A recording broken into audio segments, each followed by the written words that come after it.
বন্ধুরা, আজকের গল্পের আসরে তোমাদের জন্য থাকছে গোপাল ভাঁড়ের নিজের চরকায় তেল দাও। একদিন গোপালের কোনো বন্ধু এসে মহারাজকে কান ভারী করার জন্য গোপনে জানালে, গোপাল আপনার একজন কর্মচারী, লোকটাকে আপনি খুব বিশ্বাস করেন, তাই তার হাতেই টাকা কড়ি খরচ করার ভার দিয়েছেন।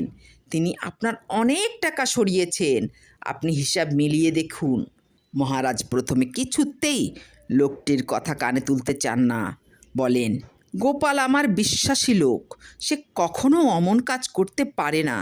কোনো দিন টাকা কড়ি এদিক সেদিক করবার লোকই সে নয়, আমি তাকে বিশ্বাস করি।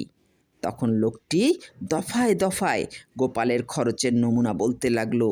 সে অমুক তারিখে অত হাজার টাকা গ্যাপ করেছে, অমুক তারিখে অমুক সম্পত্তি নিজের নামে কিনেছে হিসেবের খাতায়, অমুক তারিখে 1,000 টাকা জমা দিয়েছে, আবার অমুক তারিখে জাল রসিদ দাখিল করে 3,000 টাকা বার করে নিয়েছে, ইত্যাদি ইত্যাদি কত কথা বলে গেল।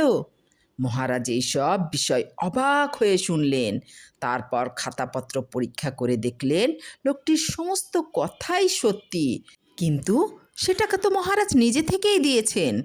যেমন যেমন দিয়েছেন প্রায় সবই মিলে যাচ্ছে। সেজন্য মনে মনে হাসতে লাগলেন।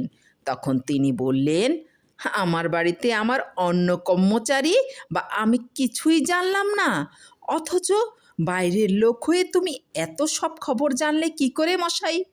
গোপাল কি তোমাকে সব জানিয়েছে? লোকটি বললে, গোপালের যা আয় তার চাইতে ব্যয় অনেক বেশি, ও প্রচুর টাকা ওড়াচ্ছে অনবরত, তাই গোপালের নামে আপনার কাছে নালিশ করলাম সাবধান হওয়ার জন্য। মহারাজ বললেন, তা বটে, তোমার নাম ধামটা বাপু আগে জানতে চাই। তুমি কোথায় থাকো এবং তোমার নাম কি? লোকটি সবিস্ময়ে প্রশ্ন করলে, আমার নাম? কেন মহারাজ, আমি কি আপনার চুরি করেছি নাকি যে আমার নামধাম জানতে চাইছেন? আমি আপনাকে সত্যি কথাই বলছি। মহারাজ বললেন, কারণ 2 নম্বর আসামি বলে তোমাকে গ্রেপ্তার করতে হবে কি না? তুমি হচ্ছ গোপালের পরামর্শদাতা ও বখরাদার, তা নইলে এমন সব গোপনীয় কথা খাতাপত্র না দেখেই তুমি জানতে পারলে কি করে? গোপাল যা কিছু করেছে সব তোমারই পরামর্শ মতো, বোধহয় ভাগাভাগি নিয়ে ঝগড়া হয়েছে, তাই গোপালকে ধরিয়ে দিতে এসেছো, এই না?